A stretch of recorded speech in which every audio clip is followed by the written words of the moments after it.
Let us now consider the microscopic features of uterus. I am grateful to Professor Michael Horsch of University of Michigan Medical School for providing the images of histology sections which are used in this video. Uterus is a pear-shaped hollow muscular organ located in the pelvic cavity in nulliparous and non-pregnant women. It has two regions. Upper two-thirds is the body and lower third is the cervix. Its wall is made up of three layers. From inside outwards, they are endometrium or the mucosal layer, myometrium or the muscular layer, and the perimetrium or the serosal layer. Outer perimetrium or the serosal layer is made up of mesothelium of the pelvic peritoneum that covers the uterus and has a thin layer of subserosal loose connective tissue which is rich in elastic fibers. Anterior surface of the cervix and the lateral borders of the body of the uterus are devoid of serosa and are instead covered by adventitia. Myometrium is made up of smooth muscle fibers that forms structural and functional syncytium. In the body of uterus, these smooth muscle fibers are arranged indistinctly as an inner and outer longitudinal layers and a middle thicker layer of circular or spiral fibers.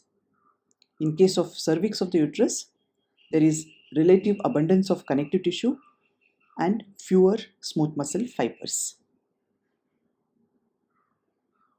The middle circular layer of myometrium is rich in large blood vessels and lymphatics and hence is called as stratum vasculare.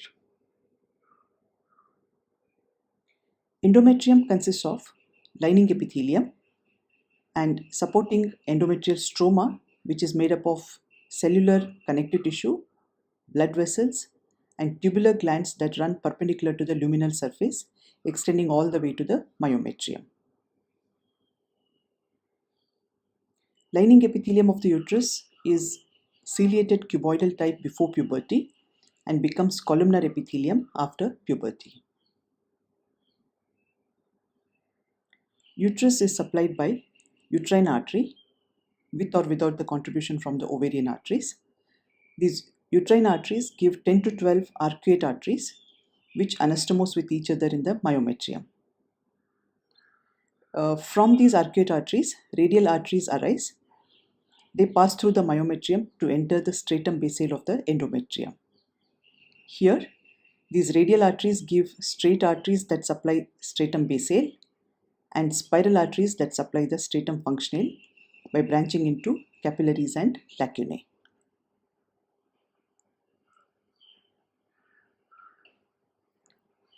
Endometrium consists of two zones that differ in structure and behavior during menstrual cycle. Deeper stratum basale consists of basal portions of the uterine glands, and stroma contains terminal part of the radial arteries, straight arteries, and proximal parts of the spiral arteries.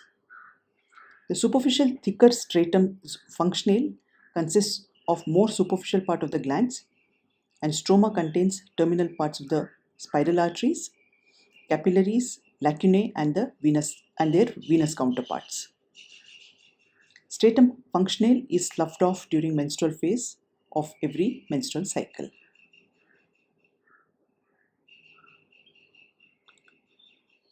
Just before the menstrual phase of each menstrual cycle, the spiral arteries undergo periodic contractions under the influence of reduced estrogen and progesterone.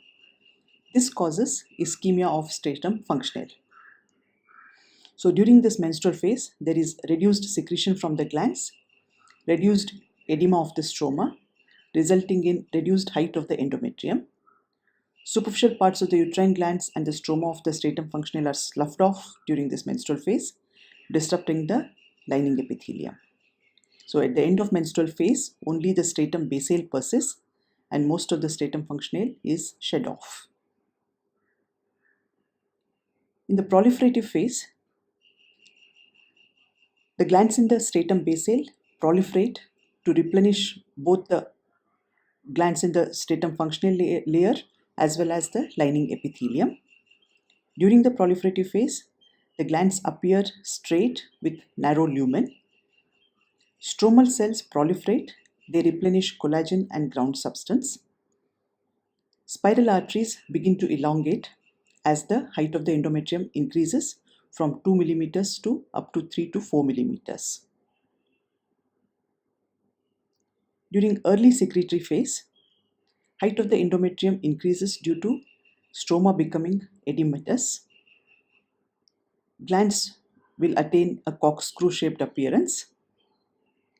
Glandular cells show nucleus closer to the lumen because there is collection of glycogen in the basal portion of the cells. In the late secretory phase, height of the endometrium further increases. It may reach up to 6 to 7 millimeters. This is due to both increased vascularity as well as due to edema of the stroma. Lumen of the gland appears sacculated due to collection of secretions. The glandular cells now show the basal nucleus because the glycogen which was in the basal portion earlier is already secreted into the lumen of the glands. Stromal cells undergo decidual transformation. So these cells now appear large and pale and they are glycogen rich. So quickly recalling what we have seen so far, wall of the uterus shows endometrium, myometrium and perimetrium layers in its wall from inside outwards. Perimetrium is the outer serosal layer. Myometrium has smooth muscle fibers arranged as inner and outer longitudinal layers and a middle thicker circular layer which is rich in blood vessels, therefore called as stratum vasculare. Endometrium shows columnar lining epithelium supporting stroma with tubular glands. This endometrium undergoes cyclical changes with different phases of menstrual cycle. Thank you. Hope you enjoyed this video. You can visit the site for similar histology videos.